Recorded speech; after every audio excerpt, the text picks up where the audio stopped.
I think what people don't understand about Lincoln Center is that you have to think of the word challenge differently because you have such wonderful resources and such support that suddenly all the things that used to be your challenges, like how the heck do we do it in this space in this amount of time, change. Because usually the resources are so substantial and the support's so great that you now suddenly can accomplish things you didn't expect to be able to accomplish. So the challenge at Piazza was initially to make sure we could do it in the Beaumont, and then adapting to the Beaumont was a big challenge, but not really a challenge as much as a thrilling, fun thing to do. Piazza was always primarily as an experience, was about the development of a musical from scratch.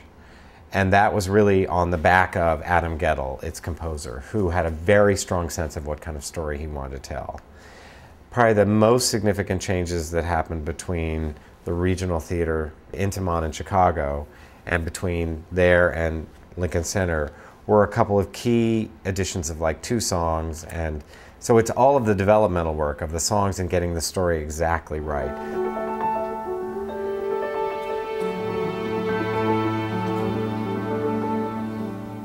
I don't see a miracle shining from the sky.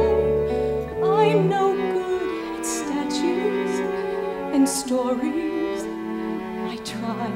The attention to detail goes into the mise en scène in terms of the design, the clothes, the period, all that stuff, which with Michael Jurgen and Kathy Zuber was fairly fun to figure out.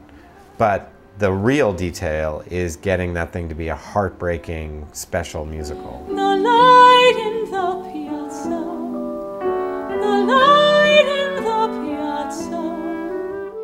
There are shows which are really well suited to the Beaumont. They're epic and intimate and they sweeping and all that, whereas Awake and Sing was written for a Broadway proscenium house. 4 wooden legs? 3. What's the big idea? Why not? Uncle Sam gives them out free, don't he? Say, maybe if Uncle Sam gave out less legs, we could balance the budget. Or not have a war so they wouldn't have to give out legs. Shame on you, Pop. Everybody knows war is necessary. Don't make me laugh. Ask me the first time you pull a dead one out of a trench. Then you learn war ain't so damn necessary. Say, you should kick. For the rest of your life, Uncle Sam pays you $90 a month. Not a care in the world. Uncle Sam can take his $70 a month and nothing good hurts. Something like South Pacific, there was no choice about where that was going to go. That had to go in a place like the Beaumont, where you could get all that epic sweep.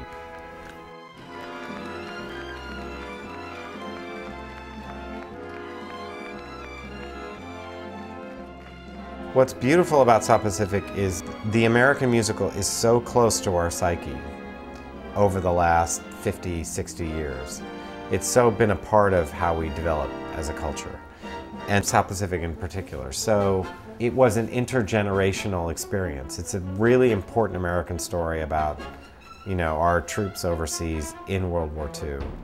It was seen and incredibly popular immediately following the war, so everybody of that generation saw it either in New York or on tour with Mary Martin and with Ezio Pinza, who both did it in New York and all over the country.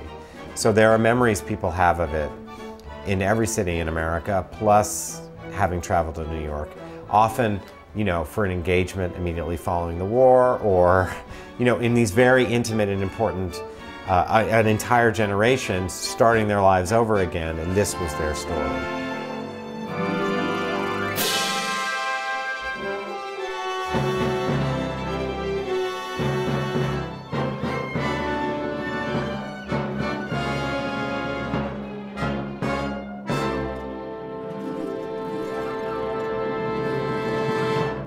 They tell me Joe Turner's come and gone.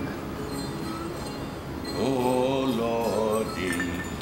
Joe Turner was something actually really honestly recommended by Andre, and often what people don't realize about the role that someone like Andre plays, Andre Bishop, our artistic director, plays, is he's sort of the prime mover when it comes to investigating the kinds of stories that are going to be told. We had been looking for a play to do, and he brought me Joe Turner and said, would I be interested in this? Now, obviously, there was a complex decision to make at that time. I knew the play and knew August Wilson, and I'd always loved that play in particular, so finding our way there was a big deal to make that decision. But it was really Andre's bravery and inclination that August Wilson was a good story, needed to be told now at Lincoln Center. And that was a great thing.